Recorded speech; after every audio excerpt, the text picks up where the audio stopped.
আব্দুল্লাহ ইবনে হুযায়ফা রাদিয়াল্লাহু তাআলা কত বড় পাক্কা ঈমানদার, ভালো করে খেয়াল করেন মুসলমান। ও যুবক, গভীর মনোযোগ দিয়ে ভালো করে শোনো। আব্দুল্লাহ ইবনে হুযায়ফা রাদিয়াল্লাহু তাআলা এই প্রশ্ন শোনার পরে, এই শব্দ শোনার পর বলেন, রে বাদশা, তুমি কি জানো নি আমি কার সহবতে গেছি? আমার হাতের সাথে কার ছোঁয়া লেগেছে জানো নি? আমার শরীরের মধ্যে কার ছোঁয়া লেগেছে জানো নি? আমি কার সহবত করেছি, আমি কার হাতে বায়াত গ্রহণ করেছি জানো নি? আমি হলো পয়গম্বর সাল্লাল্লাহু আলাইহি ওয়াসাল্লাম, মুহাম্মদ রাসূলুল্লাহ সাল্লাল্লাহু আলাইহি ওয়াসাল্লামের হাতে বায়াত গ্রহণ করেছি, তার উপর ঈমান নিয়ে এসেছি। তুমি আমাকে যদি সারা বিশ্বের সব কিছু আমার কাছে দিয়ে দাও, একজন নারী কারণ শত শত নারী যদি, সুন্দরী নারীও যদি আমার সামনে পেশ করো, তারপর আমি আব্দুল্লাহ বিন হুযায়ফা তোমার শর্ত কখনো এক মুহূর্তের জন্য মেনে নিতে পারবো না। সুবহানাল্লাহ বলে। আদ-দুনিয়া সিজনুল মুমিন ওয়া জান্নাতুল কাফির। এই দুনিয়াটা হলো মুমিন বান্দাদের জন্য জেলখানা, কয়েকখানার কাফেরদের জন্য জান্নাত। ও দুনিয়ার মুসলমানদের গোলাম, এই হাদিসের মাধ্যমে কথা স্পষ্ট বোঝা যায়, জেলখানার মধ্যে মানুষ চাইলে সবকিছু করতে পারে না। আল্লাহ পাক রব্বুল আলামিন মুমিন বান্দাদেরকে ডাক দিয়ে বলতে চান, যে মুমিন, দুনিয়া তোমার জন্য জেলখানা, যা ইচ্ছা তা করতে পারবা না, যেদিকে ইচ্ছা সেদিকে তাকাতে পারবা না, যা ইচ্ছা তা তুমি বলতে পারবা না, যেদিকে ইচ্ছা সেদিকে যাইতে পারবা না, যা ইচ্ছা মুখ দিয়ে তুমি খাইতে পারবা না, যা ইচ্ছা মুখ দিয়ে তুমি বলতে পারবা না, যা ইচ্ছা তুমি হাত দিয়ে করতে পারবে না, যাকে ইচ্ছা তাকে তুমি বিবাহ করতে পারবে না, যাকে ইচ্ছা তার সাথে যৌনাচার করতে পারবে না। আমি আল্লাহ পাক রব্বুল আলামিন যে বিধান দিয়েছি, সেই বিধান যদি মেনে নিতে পারো, আমি আল্লাহ পাক রব্বুল আলামিন তোমার দুনিয়াতেও শান্তি দিব, আবার পরকালে তোমার জন্য আমি মুক্তির ব্যবস্থা করে দিব। ও দুনিয়ার মুসলমানদের গোলাম, দুনিয়ার মধ্যে থাকলে মুসিবত আসবেই, পরীক্ষা আমাকে দিতেই হবে। কারণ আমার আপনার পয়গম্বর সাল্লাল্লাহু আলাইহি ওয়াসাল্লাম যে পরিমাণ পরীক্ষা দিয়েছেন, দুনিয়ার মধ্যে তার মতো কোন নবী রাসূল পরীক্ষা দেয়নি, তার মতো কেউ কষ্ট করেনি। সমস্ত পয়গম্বররা যে পরিমাণ কষ্ট করেছেন, সেগুলো যদি এক পাল্লায় রাখা হয়, আর আমার আপনার নবীর কষ্ট যদি এক পাল্লায় রাখা হয়, তারপর আমার আপনার নবীর কষ্ট সবার চেয়ে বেশি হবে। মুমিন বান্দাদের কষ্ট, পরীক্ষার হলে কষ্ট, এটা মুসলমানদের জন্য কোনো ক্ষতির কারণ নাই, লস নেই মুসলমানদের। মুসলমানরা মুসিবতে থাকলেও তাদের জন্য লাভ। কারণ পয়গম্বর সাল্লাল্লাহু আলাইহি ওয়াসাল্লাম বলেন, মা মিন মুসলিমিন তুসিবুল মুসলিমা ইল্লা কাফারাল্লাহু বিহা আনহু হাত্তা শাওকাতি ইউশাকুহা। ও দুনিয়ার মুসলমানদের গোলাম, পয়গম্বর সাল্লাল্লাহু আলাইহি ওয়াসাল্লাম সাহাবায়ে ইকরামকে ডাক দিয়ে বলছেন, যে সাহাবীর দল, ভালো করে শুনে নাও, কোন মুসলমান বান্দা যদি কোন মুসিবতের মধ্যে পড়ে যায়, আল্লাহ পাক রব্বুল আলামিন তার গুনাহ খাতা maaf করে দেন। সুবহানাল্লাহ। হাত্তা শাওকাতি ইউশাকুহা, পয়গম্বর বলেন, একটা কাঁটাও যদি শরীরের মধ্যে ফুটে যায়, আল্লাহ পাক রব্বুল আলামিন সেটার কারণেও গুনাহ খাতা maaf করে দেন। সুবহানাল্লাহ। তাহলে মুমিন বান্দাদের কষ্ট, দুনিয়ার মধ্যে কষ্ট, এটাও তাদের জন্য লাভজনক, কোনো ক্ষতি বলতে তাদের কোনো কিছুই নেই। ও দুনিয়ার মুসলমানদের গোলাম,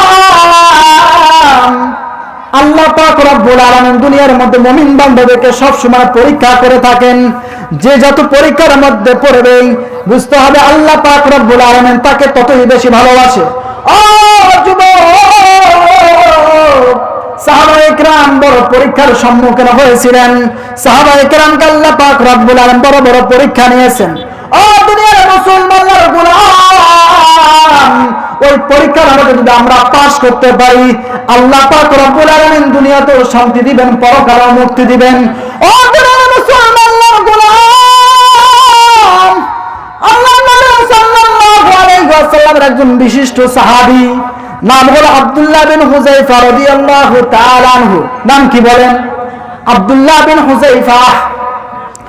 পয়গম্বর সাল্লাল্লাহু আলাইহি ওয়াসাল্লামের বিশিষ্ট সাহাবী আব্দুল্লাহ ইবনে হুযায়ফা রাদিয়াল্লাহু তাআলা আনহু। আল্লাহ পাক রব্বুল আলামিন তার মাধ্যমে এমন ইমানের পরীক্ষা নিয়েছেন যে মুসলমানদের গোলাম, দুনিয়ার মধ্যে আল্লাহ পাক রব্বুল আলামিন দৃষ্টান্ত বানাইছেন। আব্দুল্লাহ বিন হুযায়ফা রাদিয়াল্লাহু তাআলা আনহু হযরত ওমর ফারুক রাদিয়াল্লাহু তাআলা আনহুর যুগে রোমান সম্রাটের সাথে মুসলমানদের একটা বড় যুদ্ধ হয়। সেই যুদ্ধের সময় রোমান সম্রাট সেনা প্রধানকে বলে দিয়েছে, মুসলমানদের সাথে যুদ্ধ করবা, মুসলমানদের সাথে যুদ্ধ করার পরে তোমরা বিজয় লাভ করো বা না করো, তোমার কাছে একটা ব্যাপার জানতে চাই, তুমি অবশ্যই অবশ্যই মুসলমানদের একটা ক্ষুদ্র দল হলেও তুমি ধরে নিয়ে আসবা। কি? মুসলমানদের সাথে যুদ্ধ করবে, মুসলমানদের সাথে যুদ্ধ করার পর তোমরা বিজয় লাভ করো আর না করো, তবে মুসলমানদের একটা ক্ষুদ্র দল, কয়েকটা ব্যক্তির একটা জামাত হলেও তুমি ধরে নিয়ে আসবা। রোমান সম্রাটের কথা অনুযায়ী সেনা প্রধান মুসলমানরা ক্ষুদ্র একটা জামাতকে ধরে নিয়ে আসছে। ও মুসলমানদের গোলাম, মুসলমানদের জামাত ধরে নিয়ে আসার পরে তাদেরকে জিজ্ঞাসা করতেছে, বলো তো দেখি তোমাদের মধ্যে আমির কে? সবাই দেখে দিল আব্দুল্লাহ বিন হুযায়ফা রাদিয়াল্লাহু তাআলা আনহু। দেখে আব্দুল্লাহ বিন হুযায়ফা রাদিয়াল্লাহু তাআলা আনহু জামাতের আমির ছিলেন। বাদশা পূর্বে থেকেই মুসলমানদের চরিত্র সম্পর্কে অনেক ভালো ভালো কিছু শুনেছিল। এই জন্য আব্দুল্লাহ ইবনে হুযায়ফা রাদিয়াল্লাহু তাআলা আনহুকে এই দল থেকে তিনি ছেড়ে নিয়ে এসে নিজের কাছে নিয়ে আসলেন, নিজের তিনি সিংহাসনের কাছে নিয়ে আসলেন। সবাই মনে করলো আব্দুল্লাহ বিন হুযায়ফার মনে হয় আজকে দিন শেষ হয়ে যাবে, তাকে মনে হয় শেষ করে ফেলবে। ও দুনিয়ার মুসলমানদের গোলাম, আব্দুল্লাহ ইবনে হুযায়ফা রাদিয়াল্লাহু তাআলা আনহুকে সিংহাসনের পাশে বসাইছে। বসার পর আব্দুল্লাহ বিন হুযায়ফা রাদিয়াল্লাহু তাআলা আনহুর সাথে দীর্ঘক্ষণ অনেক আলাপ আলোচনা করলেন। আলোচনা করার পর আব্দুল্লাহ ইবনে হুযায়ফা রাদিয়াল্লাহু তাআলা আনহুকে লক্ষ্য করে বলছেন যে, আব্দুল্লাহ, তোমার সাথে কথা বলে আমার অনেক ভালো লেগেছে, তোমাকে আমার অত্যন্ত পছন্দ হয়েছে। আমি তোমাকে একটা কাজ দিতে চাই, একটা কাজ যদি তুমি আমার পালন করো, একটা হুকুম যদি আমার পালন করো, আমি আমার রাজত্বের অর্ধেক তোমাকে দিয়ে দেব, আমার সুন্দরী মেয়েকেও তোমার সাথে বিবাহ দিয়ে দেব। আব্দুল্লাহ বিন হুযায়ফা রাদিয়াল্লাহু আনহু প্রস্তাব দিয়েছেন, একটা হুকুম যদি আমার মানো, একটা শর্ত তোমার কাছে থাকবে, এই শর্তটা পালন করলে আমি আমার রাজত্বের অর্ধেক তোমাকে দিয়ে দেব, এর সাথে সাথে আমার যে সুন্দরী মেয়ে আছে তাকেও তোমার সাথে বিবাহ দিয়ে দেব। আব্দুল্লাহ ইবনে হুযায়ফা রাদিয়াল্লাহু তাআলা আনহুকে বাদশাকে বলেন, রে সম্রাট, বলো তো দেখি তোমার শর্তটা কি আমার কাছে খুলে বলবা।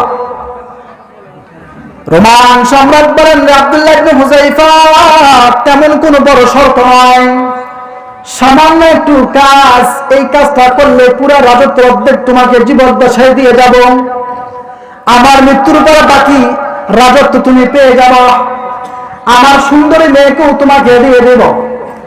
আব্দুল্লাহ ইবনে হুযায়ফা বলেন,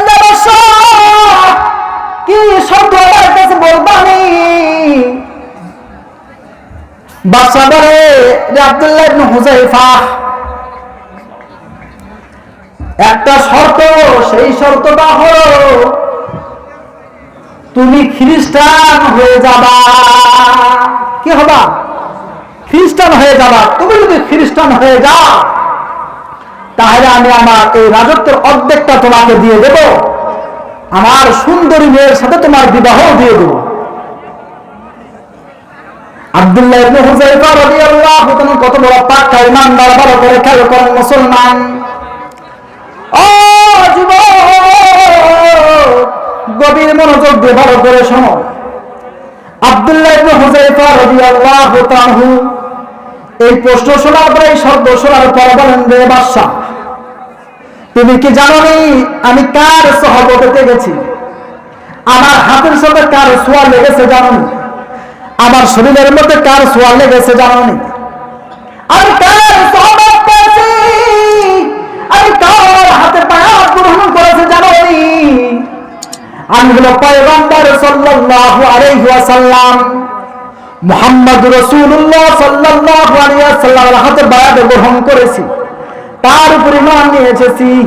তুমি আমাকে যদি সারা বিশ্বের সব কিছু আমার কাছে দিয়ে দাও, একজন নারী কারো শত শত নারী যদি, সুন্দরী নারীও যদি আমার সামনে পেশ করো, তারপর আমি আব্দুল্লাহ বিন হুযায়ফা তোমার শর্ত কখনো এক মুহূর্তের জন্য মেনে নিতে পারবো না। সুবহানাল্লাহ বলে। ও দুনিয়ার মুসলমানের গোলাম, এখানেই তো আসল খেলা। আমাদের সামনে যদি কোনো ব্যক্তি প্রস্তাব পেশ করে, হুজুর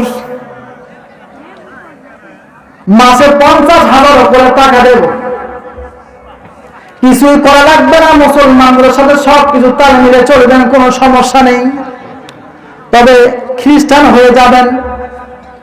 আমাদের সেটা সমাজের মধ্যে, এলাকার মধ্যে বহু এলাকায় অনেক মানুষ এমন আছে ভেতরে ভেতরে খ্রিস্টান হয়ে গেছে। খ্রিস্টানরা মাসিক তাদেরকে 20,000, 30,000, 50,000 করে টাকা দেয়। বলুন তো দেখে মুসলমান, যদি খ্রিস্টানরা আমাদেরকে 50,000 টাকা করে মাসে দিতে চায়, আমাদের মধ্যে কয়জন ইমানদার আছে আমরা লোভ সামলাতে পারবো? কি বলেন?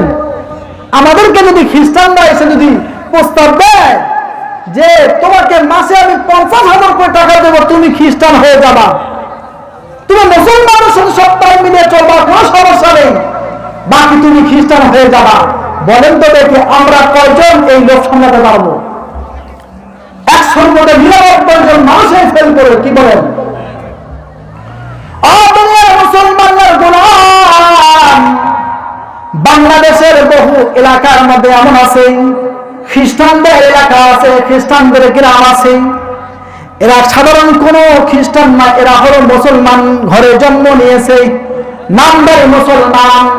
আর এই সমস্ত নামদারি মুসলমান যারা খ্রিস্টান ভিতরে ভিতরে হয়ে গেছে, এরা 2 দিন পর পর করে আমার আপনার নবীর বিরুদ্ধে কথা বলা, চিল্লা বলা, ঠিক কিনা? 2 দিন আগে শুনলাম, কিছুদিন আগে আপনার এই কামার পাড়ায় নাকি একজন কুলাঙ্গা আমার আপনার নবীকে গালি দিয়েছিল। কি বলেন? শুনছিলেন আপনারা? গত কয়েকদিন আগে এক কুলাঙ্গা আমার আপনার নবীকে নিয়ে কটূক্তি করেছে, গালিগালাজ করেছে মুসলমান। এই সমস্ত নামদারি মুসলমান যারা ভিতরে ভিতরে খ্রিস্টান হয়ে গেছে, এরা 2 দিন পর পর করে আমার আপনার নবীর বিরুদ্ধে কথা বলে, এরা নবীর শব্দ সত্যি মুসলমান স্মরণ রাখতে হবে। যে ব্যক্তি আমার আপনার নবীকে কলিজার টুকরাকে গালি দিবে, বাংলার মুসলমানরা তাদেরকে যেখানে পাবে সেখানে হত্যা করবে, চিল্লা বলা, ঠিক কিনা? বাংলাদেশে নাসিদের ঠাই হবে না, পিরৌলিয়ার বাংলাদেশে মুচাদের ঠাই হবে না, নবীজির দুশ্মনেরা পাবে না রে, হ্যাঁ পাবে না, ঠিক করে বলেন?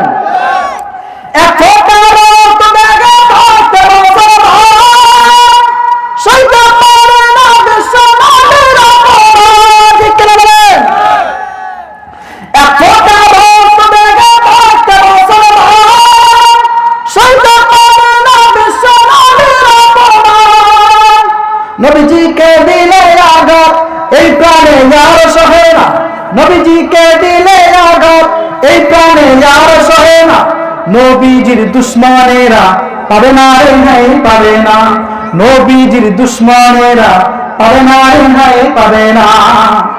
নবীজির জন্য যদি জীবন দিতে হয়, বিপ্লবী জীবন দিতে পারবো তো ইনশাআল্লাহ? নবীর জন্য যদি জীবন দিতে হয়, বিপ্লবের যত পান্না হয়, আমাদের এই আন্দোলনকে থামানো না যাবে না, আমাদের এই আন্দোলনকে থামানো না যাবে না। নবীজির দুশমনেরা পারে না রেহাই পাবে না, নবীজির দুশমনেরা পারে না রেহাই পাবে না। ঠিক কিনা বলে? এই জন্য মুসলমান যে সমস্ত ব্যক্তি আমার আপনার নবীকে নিয়ে গালি দিবে, আমার নবীকে কটূক্তি করবে, বাংলার মুসলমান বাংলার এই জমিনে তার জীবিত থাকার কোনো অধিকার নেই। চিন্তা করেন ঠিক কিনা? মুসলমান বলতেছিলাম আব্দুল্লাহ বিন হুযায়ফা রাদিয়াল্লাহু তাআলা আনহু যখন এই প্রস্তাব তিনি প্রত্যাখ্যান করেছেন, ওই সময় বাদশাদের অবস্থা এমন ছিল, কোন ব্যক্তি তার হুকুম অমান্য করবে আর তাকে ভালো লাগবে না, হতে পারে না। ও দুনিয়ার মুসলমানদের গোলাম, আব্দুল্লাহ বিন হুযায়ফা রাদিয়াল্লাহু তাআলা যখন এই প্রস্তাব প্রত্যাখ্যান করেছেন, বাদশার সাথে সাথে আদেশ করেছে জেলখানার মধ্যে বন্দী করে দাও, জেলখানার মধ্যে বন্দী করে তার খানা পিনাও বন্ধ করে দাও। ও দুনিয়ার মুসলমানদের গোলাম, আব্দুল্লাহ বিন হুযায়ফা রাদিয়াল্লাহু তাআলাকে জেলখানায় বন্দী করে রেখেছেন। বাদশা আদেশ করেছেন যতক্ষণ পর্যন্ত তার মৃত্যুর সময় ঘনিয়ে না আসবে, যখন তুমি বুঝতে পারবা তার মৃত্যু এই মুহূর্তে মনে হয় চলে যাবে, এখন যদি না খাওয়ানো হয় মৃত্যুবরণ করবে, তখন আমাকে খবর দিবা। আব্দুল্লাহ বিন হুযায়ফা রাদিয়াল্লাহু তাআলা করবে পাক্কা নাম্বার মুসলমানদের গোলাম। আব্দুল্লাহ বিন হুযায়ফা রাদিয়াল্লাহু তাআলা আনহু 7 দিন পর্যন্ত কোনো কিছু খাননি, না খাওয়ার কারণে মৃত্যু শয্যায় পড়ে গেছেন। ইতিমধ্যে বাদশার কাছে খবর দেওয়া হলো, বাদশা তার মৃত্যুর সময় খুব ঘনিয়ে আসছে, যদি না খাওয়ানো হয় সে মৃত্যুবরণ করবে। বাদশা বললেন শুকরের গোশত রান্না করো, শুকরের গোশত রান্না করার পর আব্দুল্লাহ বিন হুযায়ফা রাদিয়াল্লাহু তাআলা আনহুর সামনে পেশ করছে। আব্দুল্লাহ বিন হুযায়ফা রাদিয়াল্লাহু তাআলা আনহু ক্ষুধায় কাতর হয়ে যাওয়ার কারণে কথাই বলতে পারেন না, নড়াচড়াও করতে পারেন না। কিন্তু যখন তার সামনে খানা পেশ করা হলো, তাকে বলা হলো এটা হলো শুকরের গোশত, শুকরের গোশত তোমাকে খাইতে হবে। আব্দুল্লাহ বিন হুযায়ফা রাদিয়াল্লাহু তাআলা ঈমান কত বড় তাজা, যখন ওই শুনেছে শুকরের গোশত, আব্দুল্লাহ বিন হুযায়ফা রাদিয়াল্লাহু তাআলা ঈমান বড় তাজা হয়ে গেছে। সুবহানাল্লাহ। আব্দুল্লাহ বিন হুযায়ফা রাদিয়াল্লাহু আনহু বলেন, না আমি কখনোই এই হারাম জিনিস কখনো ভক্ষণ করতে পারবো না। বাদশার কাছে নিয়ে গেছে, ঘটনা শেষ করে শেষ হয়ে যাবে। আব্দুল্লাহ বিন হুযায়ফা রাদিয়াল্লাহু তাআলা আনহুকে বাদশার কাছে নিয়ে যাওয়া হয়েছে। বাদশা সে কোনো কিছুই খায় না, কথাই বলতে পারে না, আর তার সামনে যখন শুকরের গোশত পেশ করা হয়েছে তার ঈমান মনে হয় বড় তাজা হয়ে গেছে। এটাই পাক্কা ঈমানের পরিচয়। ইদা সাবাতা হাসানাতুকা ওয়া সাআতা সাইয়্যাতুকা ফাআনতা মুমিনুন। মুমিন বান্দার সামনে তার মুমিন বান্দা যখন কোনো ভালো কাজ করে, ভালো কাজ করার পর তার ভালো লাগে, গুনাহের কাজ করে তার খারাপ লাগে, বুঝতে হবে এটাই হলো পাক্কা ঈমানের পরিচয়। আব্দুল্লাহ বিন হুযায়ফা রাদিয়াল্লাহু আনহু সামনে যখন এই হারাম গোশত সামনে পেশ করা হয়েছে, তার ঈমান বড় তাজা হয়ে গেছে, তার উল্টা পর্দা দেখে তার ঈমান বড় তাজা হয়ে গেছে। আব্দুল্লাহ বিন হুযায়ফা রাদিয়াল্লাহু তাআলা আনহু বাদশাকে বললেন, না আমি কখনোই পান করতে পারবো না, কখনোই আমি খাইতে পারবো না। বাদশা বলেন, আব্দুল্লাহ ভালো করে শোনো, তুমি যদি আমার হুকুম না মানো তোমাকে আমি শেষ করে ফেলবো, এখনো তোমার সময় আছে, ভালো করে বোঝো। আব্দুল্লাহ বিন হুযায়ফা রাদিয়াল্লাহু আনহু বলেন, বাদশা ভালো করে শোনো, আমার জীবন চলে যাবে যাবে, তারপর আমি এক মুহূর্তের জন্য আমার ঈমান আমি বিক্রি করতে পারবো না। সুবহানাল্লাহ। আব্দুল্লাহ বিন হুযায়ফা রাদিয়াল্লাহু আনহুর সামনে আদেশ করলেন, রাজ দরবারের মানুষকে আদেশ করলেন, তোমরা একটা কয়রা নিয়ে আসো, বড় কয়রা, কয়রার মধ্যে তেল ঢালো, গরম করো, তেলগুলো উত্তপ্ত করো, আর জেলখানা থেকে একজন ব্যক্তিকে নিয়ে এসে এই টকবগে এই তেলের মধ্যে ছাড়িয়ে দাও। তার সামনে ছেড়ে দেওয়া হলো। ছেড়ে দেওয়ার সাথে সাথে ওই মানুষটি মুহূর্তের মধ্যে মাছ ভাজার মতো হয়ে গেল। আব্দুল্লাহ বিন হুযায়ফা রাদিয়াল্লাহু আনহু কে বলছেন যে আব্দুল্লাহ, ভালো করে শোনো, এখনো বোঝার সময় আছে, এখন আমার প্রস্তাব নেওয়ার আমার সময় আছে, ভালো করে বোঝো। তুমি যদি আমার প্রস্তাবটা নাও, আমি তোমাকে এই মুহূর্তে তোমাকে শেষ করে ফেলবো। আব্দুল্লাহ বিন হুযায়ফা রাদিয়াল্লাহু আনহু বলেন, তুমি যদি আমাকে শেষ করে ফেলে দাও, আমার কোনো আফসোস নেই, আমার জীবন চলে যাবে, তারপর আমি তোমার হুকুম এক মুহূর্তের জন্য মেনে নিতে পারবো না। দুজন ব্যক্তি ধরে আব্দুল্লাহ বিন হুযায়ফা রাদিয়াল্লাহু আনহুকে সেই কয়রার দিকে নিয়ে যাচ্ছেন, তাকে ওই কয়রার মধ্যে ফেলে দেওয়ার জন্য। আব্দুল্লাহ বিন হুযায়ফা রাদিয়াল্লাহু আনহু তিনি কান্না করতেছেন, অশ্রু ফেলতেছেন, কান্না করতে করতে অস্থির হয়ে গেছেন। বাদশা মনে করছে আব্দুল্লাহ বিন হুযায়ফার মনে হয় মৃত্যুর ভয় চলে আসছে, মৃত্যুর ভয়ে মনে হয় কান্নাকাটি করতেছে। বাদশা আব্দুল্লাহ বিন হুযায়ফা রাদিয়াল্লাহু আনহুকে ডাক দেয়, আব্দুল্লাহ,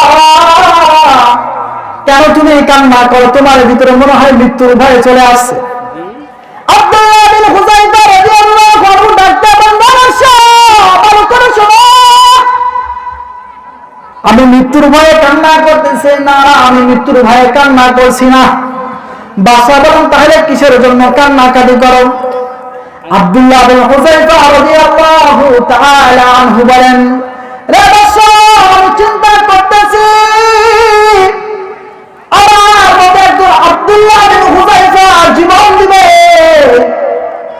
কিন্তু আমার মনটা চাচ্ছে আল্লাহ পাক রব্বুল আলামিন আমার মতো আব্দুল্লাহ বিন হুযায়ফাকে 100টা জীবন দান করতেন।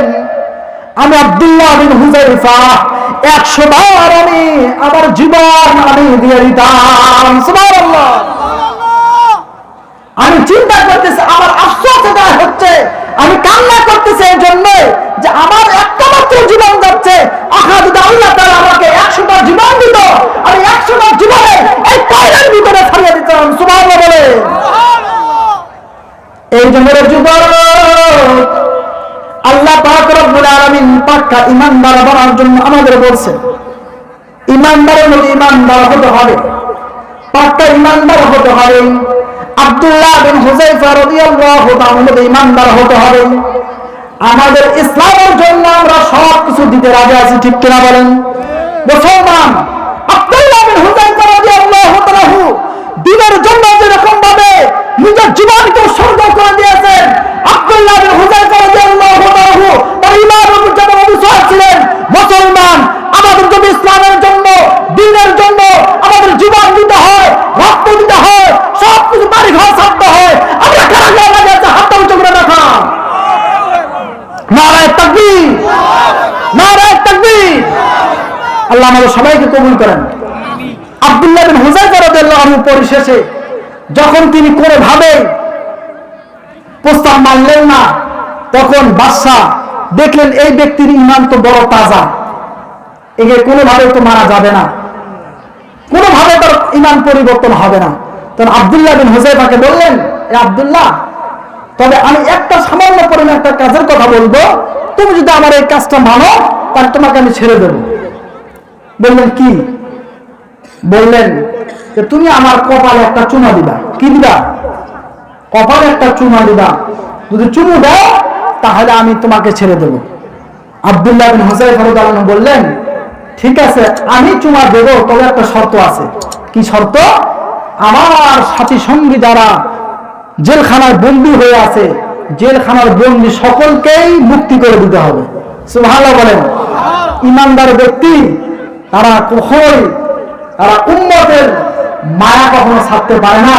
তার সাথে আরো বন্ধু বান্ধবরা আসছে, তাদেরকে ভুলে নেয়। তখন বাদশার এই কপালে চুমু দিছে, দেওয়ার কারণে আব্দুল্লাহ বিন হুযায়ফা রাদিয়াল্লাহু আনহুকে ছেড়ে দিছে, আবার সবাইকেও ছেড়ে দিছে। সুবহানাল্লাহ। এই যে মুসলমান পাক্কা ঈমান